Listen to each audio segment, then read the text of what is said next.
Bashundhara official YouTube চ্যানেলে সবাইকে স্বাগত জানাই। তো এই মুহূর্তের সবথেকে গুরুত্বপূর্ণ একটি বিষয় তোমাদের সামনে ডিসকাস করতে চলেছি। বিশেষ করে তোমরা যারা 2022-এর টেট পাস ক্যান্ডিডেট আছো, তো তোমাদের মধ্যে থেকে অনেকেই কমেন্ট করে জানতে চেয়েছিল যে 2022 টেট পাস আগামীতে কতজন ইন্টারভিউ দিতে পারবে। তো দেখো, তোমরা একটা বিষয় জানো যে 2022-এ প্রায় 1.5 লক্ষ ক্যান্ডিডেট কিন্তু টেট পাস করেছিল। তো এর মধ্যে থেকে কতজন ইন্টারভিউ দিতে পারবে এই বিষয় নিয়ে কিন্তু তোমরা অনেকেই অনেক রকম কমেন্ট করেছো। তোমরা কেউ বলছো যে 40,000 ক্যান্ডিডেট ইন্টারভিউ দেবে, আবার তোমরা কেউ বলছো যে 50,000 ক্যান্ডিডেট ইন্টারভিউ দেবে, আবার অনেকে এটাও বলছো যে 2022-এ যে সমস্ত বিএড ক্যান্ডিডেটরা টেট পাস করেছে তো তারা কিন্তু ব্রিজ কোর্সের সুবিধা পাবে এবং তারাও নাকি আগামী নিয়োগে সুযোগ পাবে। তো দেখো, আসল সত্যি কি সেটা কিন্তু আমি এখানে পয়েন্ট টু পয়েন্ট ডিসকাস করব এবং তোমরা এই বিষয়টা সকলেই বুঝতে পারবে যে আগামী নিয়োগে আনুমানিক কতজন ইন্টারভিউ দিতে পারে। তো দেখো, একটা কথা তোমাদেরকে আমি প্রথমেই বলে রাখি। তোমরা অনেকেই বলছো, বিশেষ করে তোমরা যারা 2022-এর টেট পাস বিএড ক্যান্ডিডেট আছো, তোমরা অনেকেই আমাকে কমেন্ট করে এই বিষয়টা নিয়ে বলতে বলেছিলে যে ব্রিজ কোর্সের সুবিধা কারা পাবে। তো দেখো, একটা কথা তোমরা অবশ্যই মনে রাখবে, মাথায় রাখবে, যে গত 11ই আগস্ট 2023-এ মহামান্য সুপ্রিম কোর্টের পক্ষ থেকে বিএড ভার্সেস ডিএলএড মামলার ফাইনাল জাজমেন্ট চলে আসে এবং সেই জাজমেন্ট আসার আগে যারা যারা চাকরি পেয়েছে বা যারা যারা চাকরি করছে তো তাদের জন্যই কিন্তু শুধুমাত্র এই ব্রিজ কোর্সটা আনা হয়েছে। ওকে, তাদের জন্যই, তাদের চাকরি রক্ষা করার জন্যই ব্রিজ কোর্সটা আনা হয়েছে। অর্থাৎ যারা 2022-এ যেই সমস্ত বিএড ক্যান্ডিডেট যারা টেট পাস করেছো, তোমরা কিন্তু আপাতত এই আগামী নিয়োগে সুযোগ পাচ্ছ না। এবার পরবর্তীকালে এই ব্রিজ কোর্স নিয়ে যদি এনসিটি সুপ্রিম কোর্টের দ্বারস্থ হয় বা গভর্নমেন্ট যদি সুপ্রিম কোর্টে যায় তো সেক্ষেত্রে কি হতে পারে সেটা পরে দেখা যাবে, কিন্তু আপাতত কিন্তু কোনো বিএড ক্যান্ডিডেট আগামী নিয়োগে সুযোগ পাচ্ছে না। ওকে, তো তাহলে কতজন ইন্টারভিউ দেবে আগামী নিয়োগে সেটা আমি তোমাদেরকে দেখাবো এই ভিডিওতে, এবং তার সাথে সাথে তোমরা যারা এই ভিডিওটা পুরোটা দেখবে, দেখো আমি এই ভিডিওটা পুরোটা কেন দেখতে বলছি, কারণ এই ভিডিওটা যথেষ্ট ইনফরমেটিভ। এই ভিডিওটা দেখলে তোমাদের উপকার হবে, অপকার হবে না। তোমরা রিলস দেখে বা সিনেমা দেখে বা ভিডিও দেখে অনেক সময় নষ্ট করো, কিন্তু এই ভিডিওটা তোমরা পুরোটা দেখো, কারণ এই ভিডিওটা যারা যারা যারা পুরোটা দেখবে তাদেরকে আমি একটি ফ্রি পিডিএফ দেব, যেই পিডিএফে রয়েছে 25টা গুরুত্বপূর্ণ প্রশ্ন উত্তর, যেই প্রশ্ন উত্তরগুলো বিগত দিনের প্রাইমারি ইন্টারভিউয়ে ধরা হয়েছে। তো এই 25টা প্রশ্ন থেকে তোমাকেও 1-2টা প্রশ্ন ধরতে পারে, ঠিক আছে? তাই এই পিডিএফটা কিন্তু তোমরা নিয়ে রাখবে। আমরা অলরেডি 12,000 জনকে এই ফ্রি পিডিএফটা দিয়ে দিয়েছি। তো যারা আজকে এই ভিডিওটা প্রথম দেখছো, তোমরা কিন্তু অবশ্যই এই ফ্রি পিডিএফটা নিও। কিভাবে পাবে আমি অবশ্যই বলে দেব, এবং তার আগে আমি তোমাদেরকে 3টা গুরুত্বপূর্ণ প্রশ্ন বলে দিচ্ছি। তোমরা অবশ্যই খাতা পেন দিয়ে প্রশ্নগুলো লিখে রাখো, কারণ আমাদের পরিচিত একজন ক্যান্ডিডেটকে 2016-র ইন্টারভিউয়ে এই 3টা প্রশ্ন ধরা হয়েছিল। আমি 3টা প্রশ্নের জন্য লিখেও রেখেছি উত্তরসহ, তোমরা কিন্তু অবশ্যই নোট করে নিও, অথবা স্ক্রিনশট করে রেখে দিও, পরবর্তীকালে নোট করে নিবে। আমি প্রশ্নগুলো তোমাদেরকে পড়ে শোনাচ্ছি। তো দেখো, আমার পরিচিত একজন ক্যান্ডিডেটকে এই প্রশ্নটা ধরা হয়েছে, তাই আমি বলবো যে এই প্রশ্নটা তোমরা একদম রেডি করে রাখো। একটা কথা মনে রাখবে যে টেট পাস করলে কিন্তু চাকরি হয় না, ইন্টারভিউতেও কিন্তু একটা ভালো পারফরমেন্স করতে হয়। তো প্রশ্নটা হলো এটাই, যে তোমার বিদ্যালয়ের শিশুরা স্কুলের গেটের বাইরে কোনো অস্বাস্থ্যকর খাদ্যদ্রব্য কিনে খেলে একজন শিক্ষক হিসেবে তোমার করণীয় কী? এইরকমই প্রশ্ন একটু ঘুরিয়ে পেঁচিয়ে তোমাকে ধরতে পারে। তো সেক্ষেত্রে এই যে উত্তর এখানে আমি লিখিয়ে দিয়েছি, যে একজন শিক্ষক হিসেবে আমি আমার বিদ্যালয়ের শিশুদের ওই অস্বাস্থ্যকর খাদ্য গ্রহণ করার কুফলগুলি সম্পর্কে জানাবো, সেই খাদ্য গ্রহণ করতে বারণ করব এবং তারা যাতে সেই খাদ্য গ্রহণ না করে সেই বিষয়ে সচেতন থাকব। তো দেখো, খুব সুন্দর উত্তর আমি তোমাদেরকে দিয়েছি। এই রকম সিচুয়েশন বেসড কোশ্চেন্স যদি তোমাকে ইন্টারভিউয়ে করা হয় তো তুমি এইরকমভাবে অ্যান্সারগুলো দিতে পারো, ঠিক আছে? দ্বিতীয় প্রশ্ন খুবই গুরুত্বপূর্ণ। কোনো বিষয়ে কাঁচা শিক্ষার্থীদের সাথে কী ধরনের আচরণ করা উচিত? ধরো কোনো একটা শিশু আছে, আছে, সে অঙ্ক পারে না, তো সেক্ষেত্রে তার সাথে তুমি সর্বদা সহানুভূতিশীল আচরণ করবে, তুমি তাকে বকবে না, লাথি দিয়ে মারবে না। তোমরা সকলেই জানো যে আরটি অ্যাক্ট 2009 অনুসারে বা রাইট টু এডুকেশন অ্যাক্ট 2009 অনুসারে কোনো শিশুকে শারীরিক বা মানসিকভাবে আঘাত করা যাবে না, তার সাথে সবসময় সহানুভূতিশীল আচরণ করতে হবে, ঠিক আছে? তো এই যে এখান থেকে তোমরা একটা বিষয় জানলে যে সহানুভূতিশীল আচরণ করতে হবে, এটা কিন্তু আরটি অ্যাক্ট 2009-এ বলা হয়েছে, ঠিক আছে? তো এই রকম কিন্তু ইন্টারভিউয়ে অনেক সিচুয়েশন বেস কোশ্চেন্স তোমাকে করবে, সেই প্রশ্নগুলোর উত্তর তুমি যদি সঠিকভাবে দিতে পারো তাহলে কিন্তু তুমি ইন্টারভিউয়ে একটা ভালো স্কোর করতে পারবে। এখানে আরেকটা প্রশ্ন আমি তোমাদেরকে দেখাচ্ছি, 3 নম্বর প্রশ্ন। আরও অনেক প্রশ্ন আছে, আমি এখানে 3টাই দিয়েছি, আমি চাই যে তোমরা স্ক্রিনশট করে রাখো ওই প্রশ্নগুলো। কি বলছে দেখো, যদি কোনো শিক্ষার্থী পরীক্ষায় অকৃতকার্য হয় এবং তার জন্য শিক্ষক বা অন্য শিশুদের দোষারোপ করে, তাহলে তাকে কিভাবে বোঝাবে। এখানে দেখো, কোনো শিক্ষার্থী যদি পরীক্ষায় ফেল করে যায় বা খারাপ নম্বর পায়, তো এবং তার জন্য মানে ওই শিশুর অভিভাবক যদি শিক্ষক বা অন্য শিশুদের দোষারোপ করে, তাহলে তাকে তুমি কিভাবে সামলাবে। তো দেখো, সর্বদা সহানুভূতিশীলভাবে বোঝানো উচিত, আগামীতে সেই শিশুটি যাতে ভালো ফলাফল করে সেই জন্য তাকে উৎসাহ দেওয়া উচিত। ঠিক আছে, তো এইভাবে আর কি। কোনো শিশু বা তার অভিভাবক যদি তোমাকে দোষারোপ করে যে আপনারা ভালো পড়ান না বলেই আমার সন্তান খারাপ রেজাল্ট করেছে, তো সেক্ষেত্রে তুমি অন্যান্য শিশু যারা আছে, যারা ভালো রেজাল্ট করেছে, তাদেরকে এক্সাম্পল হিসাবে দেখাবে এবং বলবে যে দেখো, এখন তো সে ছোট, এখন সে অবুঝ, তাই না, সে ভুল করতেই পারে, সে পরীক্ষায় সে অকৃতকার্য করেছে, বাট একজন মানুষ হিসেবে সে কিন্তু অকৃতকার্য করেনি, বড় হয়ে সে আরও ভালো হবে। তোমরা আরও অনেকের উদাহরণ দিবে, যেমন আমাদের যে স্বামী বিবেকানন্দ ছোটোবেলায় কিন্তু খুব দুষ্টু ছিল, কিন্তু বড় হয়ে সেই তো হয়েছে মহান স্বামী বিবেকানন্দ, তাই না। তো এটা কিন্তু এরকম কিছু কিছু এক্সাম্পল দিয়ে অভিভাবকদের সাথে তোমাদেরকে ডিল করতে হবে, এটা কিন্তু তোমরা অবশ্যই মাথায় রাখবে। ওকে, তো এই 3টা প্রশ্ন তোমরা স্ক্রিনশট করে নাও। আমি এবার যেটা মূল বিষয় সেটাতে আসবো, যে আগামী নিয়োগে কতজন ইন্টারভিউ দেবে আমি এখানে লিখেই রেখেছি। আমি পুরো হিসাব তোমাদেরকে দেখাবো, পাই টু পাই, পয়েন্ট টু পয়েন্ট ডিসকাস করবো যে কতজন ইন্টারভিউ দেবে। তবে তার আগে জাস্ট একটা ছোট্ট বিজ্ঞাপন বিরতি নিয়ে নিচ্ছি, এবং বিরতির সাথে সাথে তোমরা ফ্রি পিডিএফটা কীভাবে পাবে সেই বিষয় নিয়েও বলবো। তবে তার আগে একটা কথা বলে রাখি, তোমরা যারা এখনও আমাদের এই চ্যানেলটি সাবস্ক্রাইব করোনি, তোমরা কিন্তু ইমিডিয়েটলি আমাদের চ্যানেলটা সাবস্ক্রাইব করো। এতক্ষণে তোমরা আমার কথাগুলো শুনে বুঝতে পেরেছো যে আমাদের চ্যানেলটা তোমাদের উপকারে লাগবে নাকি অপকারে। যদি মনে হয় যে হ্যাঁ উপকারে লাগবে, তাহলে ইমিডিয়েটলি সাবস্ক্রাইবটা করে নাও। সাবস্ক্রাইব করে বেল আইকনে প্রেস করলে কি হবে, পরবর্তীকালে আমি যদি কোনো ভিডিও আপলোড করি সেটার নোটিফিকেশান তোমার কাছে যাবেই, এবং ভিডিওটাও তোমার নিউজ ফিডে সবার আগে চলে যাবে।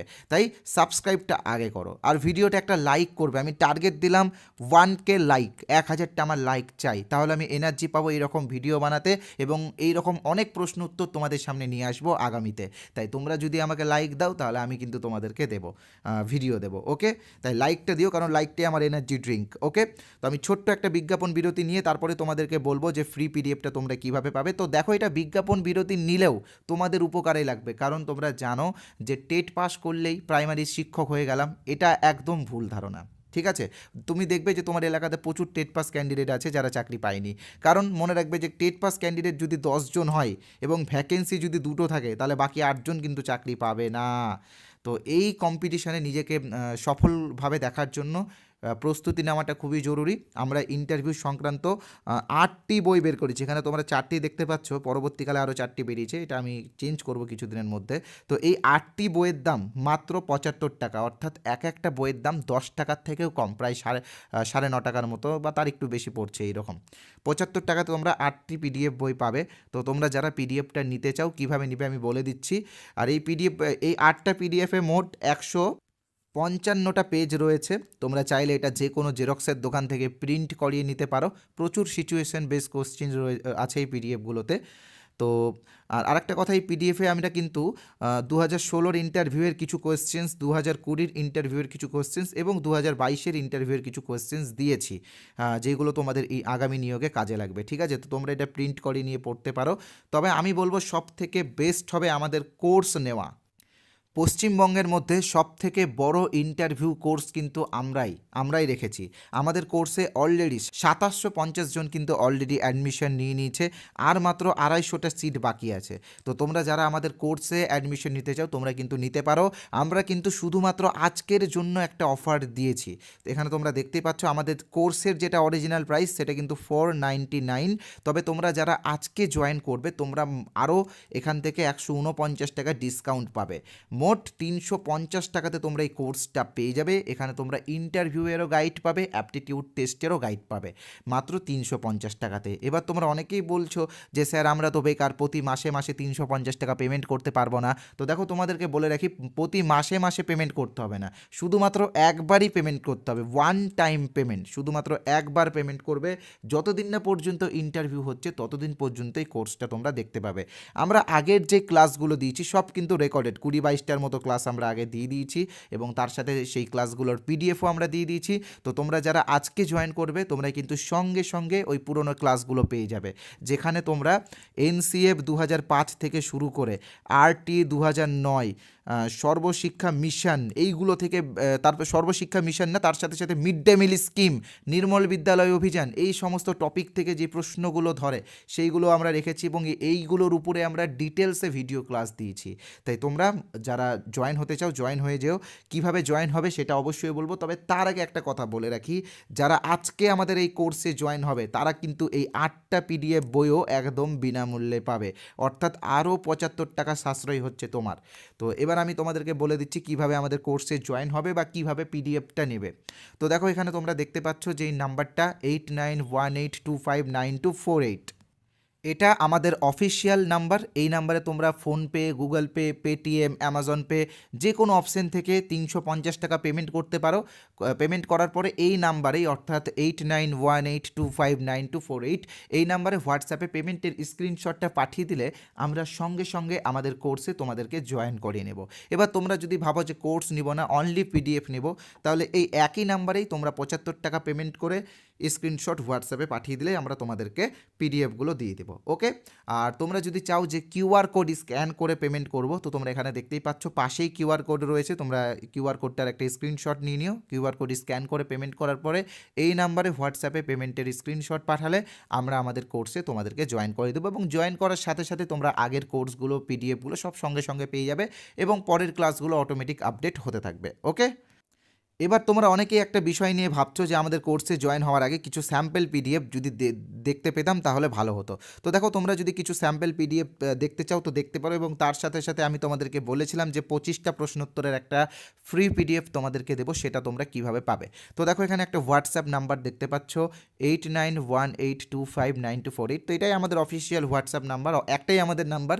তো এই নাম্বারে হোয়াটসঅ্যাপে জাস্ট INT অথবা ইন্টারভিউ, যেটা তোমার সুবিধা হয়, লিখে SMS করো, আমি ফ্রি পিডিএফ তোমাদেরকে দেবো এবং তার সাথে আমাদের কোর্সের কিছু স্যাম্পল পিডিএফ, কোর্স ডিটেলসও তোমাদেরকে দিয়ে দেবো। তোমরা আগে দেখো আমাদের ম্যাটেরিয়ালসগুলো কেমন, তারপরে তোমরা কোর্সে জয়েন হও। আগে জয়েন হতে হবে এরকম কোনো ব্যাপার নেই। ওকে, হ্যাঁ, তো এই হোয়াটসঅ্যাপ নাম্বারে তোমরা পাঠাও। আর যারা এই নাম্বারটা সেভ করতে বিরক্ত বোধ করছো, অনেকেই বলছো যে নাম্বারটা সেভ করবো আবার টুকতে হবে, একটু ঝামেলা, তো তোমাদেরকে বলে রাখি এই ভিডিওর কমেন্ট বক্সে চলে যাও। দেখো প্রথমে আমি একটা কমেন্ট পিন করে রেখেছি। কি করে রেখেছি? পিন। তো সেখানে দেখো একটা হোয়াটসঅ্যাপ লিঙ্ক দেওয়া আছে। কি দেওয়া আছে? একটা হোয়াটসঅ্যাপ লিঙ্ক। সেই লিঙ্কে যদি তোমরা ক্লিক করো তো তোমরা সরাসরি আমাদের হোয়াটসঅ্যাপে চলে আসবে, INT লিখে SMS করবে, পিডিএফগুলো ফ্রিতে নিয়ে নেবে। ওকে, তো এতক্ষণ ছিল বিজ্ঞাপন বিরতি। দেখো বিজ্ঞাপনে আমি এটা বললেও এটা কিন্তু তোমাদের উপকারে লাগবে, তাই একটু বেশি সময় নিয়ে বুঝিয়ে বললাম। শুধুমাত্র বিজ্ঞাপন না, আমরা তো প্রশ্ন উত্তর নিয়েও আলোচনা করি, তাই না? তো এবার আজকের ভিডিওর যেটা মূল বিষয় সেটাতে আমরা চলে এসেছি, যে আগামী নিয়োগে কতজন ইন্টারভিউ দেবে। তো তোমরা আগে এই বিষয়টা শোনো, তারপরে তোমরা ফ্রি পিডিএফে যাও, আমি লাস্টের দিকে অবশ্যই মনে করিয়ে দেবো। তো দেখো তোমরা একটা বিষয় সকলেই জানো যে 2022-এ টেট পাস করেছিল প্রায় 1.5 লক্ষ ক্যান্ডিডেট। ওকে, 1.5 লক্ষ ক্যান্ডিডেট। এর মধ্যে বিএড ছিল কত? বিএড ছিল 90,000। ওকে, ডিএলএড কত ছিল? 52,000। পড়ে থাকলো 8,000, মানে এই 90 আর 52-তে 1,42,000 হচ্ছে, তো পড়ে থাকছে মাত্র 8,000। তো এই 8,000 কারা? এই 8,000 হলো NIOS ডিএলএড। হিসাবটা তোমরা বুঝতে পারলে। এখানে হয়তো কিছু কম বেশি হবে, ওই 1-200 কম বেশি হবে, বাট আমি একটা, যেহেতু আমি তোমাদেরকে সহজভাবে বোঝাচ্ছি তাই আমি একটা রাউন্ড ফিগারে হিসাবটা তোমাদেরকে করছি, যে বিএড ছিল 90,000, ডিএলএড ছিল 52,000 এবং NIOS ছিল 8,000। এবার আমি আসছি ডিএলএড যে 52,000 আছে তার মধ্যে অনেক হিসাব কিতাব বাকি আছে। এই 52,000-এর মধ্যে থেকে 3,000 ক্যান্ডিডেট বাদ যাবে। কেন বাদ যাবে? তোমরা সকলেই জানো যে 2022-এ একটা নিয়োগ হয়েছে, সেই নিয়োগে কিন্তু ওই 9,533 জন চাকরি পেয়েছে। তো এর মধ্যে কিন্তু 3,000 জন এমন ক্যান্ডিডেট আছে যারা 2022-এও টেট পাস করেছিল। একটু কম বেশি হবে, আমি সবসময় রাউন্ড ফিগার ধরে হিসাবটা করছি যাতে তোমরা একটু তোমাদের যাতে বুঝতে সুবিধা হয়। তো সেক্ষেত্রে 3,000 জন আর কিন্তু তোমাদের নিয়োগে হাত পা বাড়াবে না, তারা যেহেতু চাকরি পেয়ে গেছে তাই তারা আর আসবে না। তো সেক্ষেত্রে পড়ে থাকছে 49,000 ক্যান্ডিডেট। এটা কিন্তু তোমরা আগে মাথায় রাখবে, ঠিক আছে?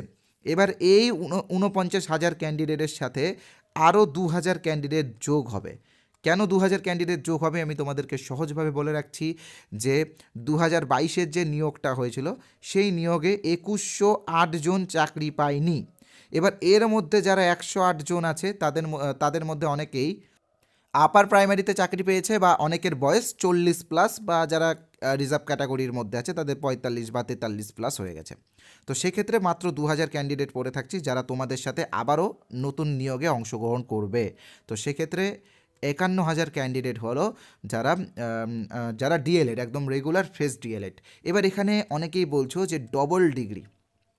তো দেখো ডবল ডিগ্রি মানে তোমরা তো জানোই যে সুপ্রিম কোর্টের রায়ে বিএডরা বাতিল হয়েছে এবং অনেক বিএড ক্যান্ডিডেট আছে যাদের নাকি ডিএলএড প্লাস বিএড, ঠিক আছে, ডিএলএড বিএড প্লাস ডিএলএড দুটোই আছে, তো তাদের আমরা ডবল ডিগ্রি বলছি। তো এই রকম ক্যান্ডিডেট আমার যেটা হিসাব 500-র নিচেই হবে, 500-র উপরে হবে না, তাও আমি 500 ধরছি, ঠিক আছে। ডবল ডিগ্রি 500 হবে না, 500-র নিচে হবে। এবার তোমরা বলতেই পারো যে ডবল ডিগ্রি এত কম ধরছেন কেন স্যার? তো দেখো আমি ডবল ডিগ্রি এই জন্যই কম ধরছি কারণ তোমরা জানো যে 2018 সালের পর থেকে এনসিটি যে গ্যাজেটটা এনেছিল সেই গ্যাজেট অনুযায়ী বিএডরা প্রাইমারিতে বসতে পারতো, ঠিক আছে।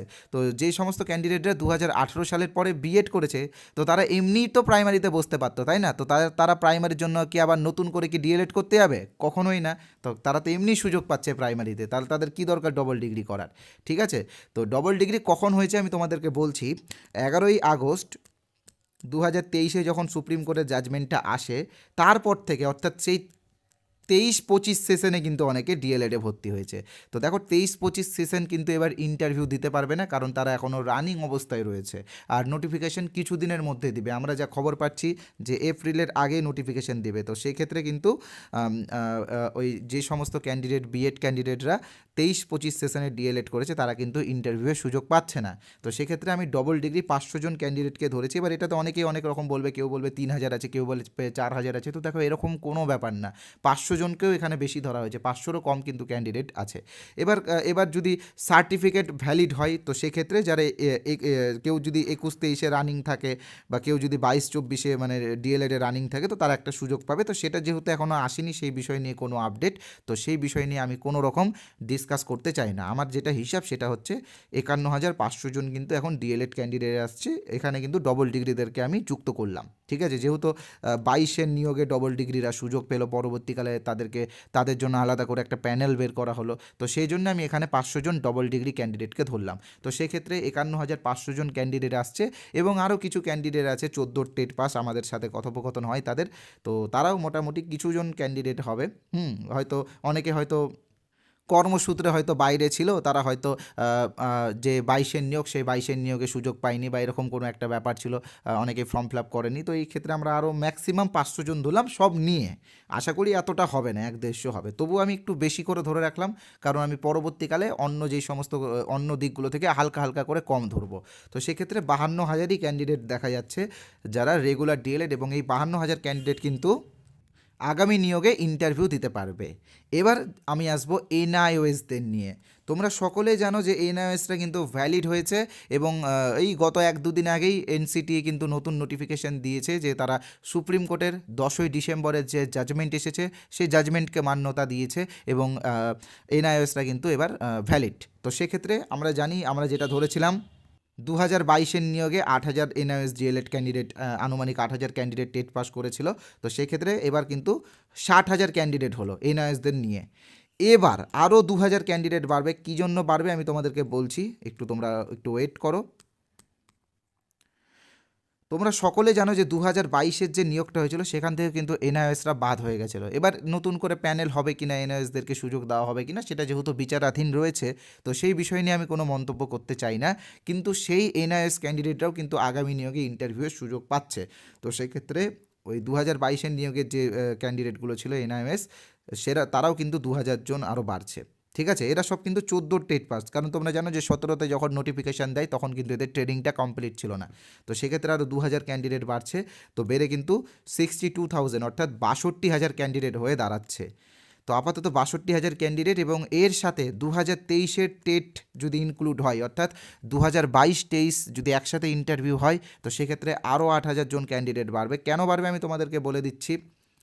যে 2000 তোমরা অনেকেই বলতে পারো যে 2023-এ মাত্র 8,000 জন টেট পাস করবে, এটার কোনো যুক্তি হলো? তো দেখো তোমরা সকলেই জানো যে 2022-এর টেটের প্রশ্ন আর 2023-এর টেটের প্রশ্নের মধ্যে দিনরাত পার্থক্য আছে।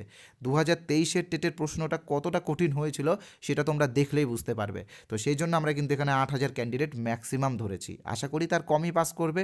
এবার যদি 2-3টা প্রশ্নের অপশন যদি ভুল হয়ে থাকে তো সেই ক্ষেত্রে কিন্তু আরও ক্যান্ডিডেট বাড়তে পারে, কারণ তোমরা জানো যে জেনারেলদের 90-তে টেট পাস আর যারা রিজার্ভেশনে রয়েছে তাদের 82, হয়তো কেউ 1-2 নম্বরের জন্য পাস করতে পারবে না, এবার দেখা হলো প্রশ্ন ভুলের জন্য তাদের 2 নম্বর করে বেড়ে গেল, তো সেই ক্ষেত্রে আলাদা ব্যাপার। আপাতত আমি 8,000 ক্যান্ডিডেটই ধরলাম, তো সব মিলিয়ে দাঁড়াচ্ছে 70,000 ক্যান্ডিডেট আগামী নিয়োগে ইন্টারভিউ দেবে।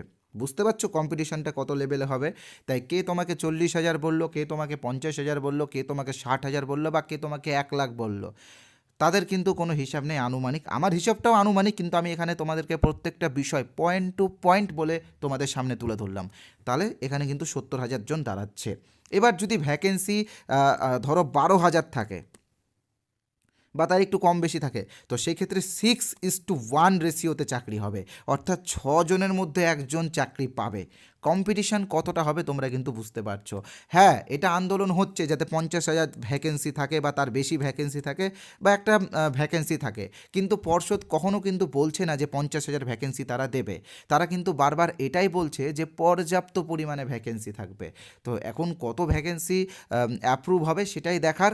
আর তোমরা জানো যে এমনিতেই সরকারি স্কুলে কিন্তু ছাত্র সংখ্যা দিন দিন কমছে, কারণ বেসরকারি স্কুলগুলো লাইসেন্স পেয়ে গেছে, ওখানে সবাই তাদের ছেলে মেয়েদের ভর্তি করছে। তো সেক্ষেত্রে যে 50,000 ভ্যাকেন্সি দেবে এটা কিন্তু আমরা একদম আশা করতে পারি না। হ্যাঁ, এটা ঠিক যে আন্দোলন করতে হবে, আন্দোলন চালিয়ে যেতে হবে 50,000 ভ্যাকেন্সির জন্য। তো সেক্ষেত্রে যাতে যেটা ভ্যাকেন্সি থাকবে সেটা যাতে একটু বাড়ে। আবার তোমরা অনেকেই দেখেছিলে যে ব্রাত্য বসু বিধানসভায় দাঁড়িয়ে বলেছিলেন যে 5,000 5,500 সামথিং ভ্যাকেন্সি। তো সেই জায়গায় দাঁড়িয়ে কিন্তু আমরা 12 থেকে 15,000 ভ্যাকেন্সি ধরে চলছি, তোমরাও কিন্তু এটা ধরে চলো এবং তোমরা এবার অনুমান করো যে কম্পিটিশন কতটা হচ্ছে। তো সেক্ষেত্রে একটা কথা তোমরা মনে রাখবে যে ইন্টারভিউয়ের প্রস্তুতি কিন্তু তোমাদেরকে নিতেই হবে এবং ইন্টারভিউটা ভালোভাবে দিতে হবে। আমাদের কাছে কোর্স নিতে হবে এরকম কোনো ব্যাপার নেই, তুমি তোমার মতো সেলফ স্টাডি করতে পারো, তুমি তোমার মতো প্রস্তুতি নিতে পারো, কিন্তু আমাদের যে কোর্স আছে এই কোর্সে কিন্তু আমরা তোমাদেরকে যতটা পেরেছি হেল্প করতে চেয়েছি, যতটা পেরেছি যে রিসেন্ট যে প্রশ্নগুলো ধরা হচ্ছে কেভিএস স্টাইলের যে প্রশ্নগুলো প্রাইমারিতে ধরা হচ্ছে সেই প্রশ্নগুলো আমি তোমাদের সামনে তুলে ধরার একটা চেষ্টা করছি। তাই তোমরা যারা আমাদের কোর্সে জয়েন হতে চাও আমি বলবো জয়েন হয়ে যেও। আমি তোমাদের জন্য 350 টাকা রেখেছি আজকের জন্য, এমনি এটা 499। দেখো 499 হলেও কিন্তু এটা তোমাদেরকে একবার পেমেন্ট করতে হবে। একটা বই কিনতে গেলে কত টাকা খরচা হয়, মোবাইলে রিচার্জ করতে গেলে কত টাকা খরচা হয়, এটা তোমরা জানো। তো সেই জায়গায় দাঁড়িয়ে একটা প্রাইস আমি রেখেছি যাতে তোমাদের সকলের সাধ্যের মধ্যে থাকে এটা, ঠিক আছে? আর হ্যাঁ, আমাদের টেলিগ্রাম চ্যানেল যারা জয়েন হয়নি তারা জয়েন হয়ে থাকতে পারো, এখানে আমরা বিভিন্ন রকম আপডেট বা বিভিন্ন রকম নোটিফিকেশন যদি আসে তো সেটা দিয়ে থাকি। টেলিগ্রাম চ্যানেলের লিঙ্ক ডেসক্রিপশন বক্সের সবার প্রথমে যে লিঙ্কটা সেটাই। আর যারা আমাদের চ্যানেলটা এখনও সাবস্ক্রাইব করোনি আমি রিকোয়েস্ট করবো তোমরা আমাদের চ্যানেলে সাবস্ক্রাইব করো। যারা কোর্স নেবে বা যারা ফ্রি পিডিএফ নেবে তারা এই নাম্বারে আমার সাথে হোয়াটসঅ্যাপে যোগাযোগ করবে। আমি বলেই দিয়েছি কীভাবে তোমরা ফ্রি পিডিএফ পাবে, ভিডিওর মাঝখানে বলাই আছে। তোমরা যারা এখন ভিডিওটা দেখছো তোমরা মাঝখানে দেখে নিও কীভাবে বলেছি। তো ধন্যবাদ ভিডিওটা দেখার জন্য।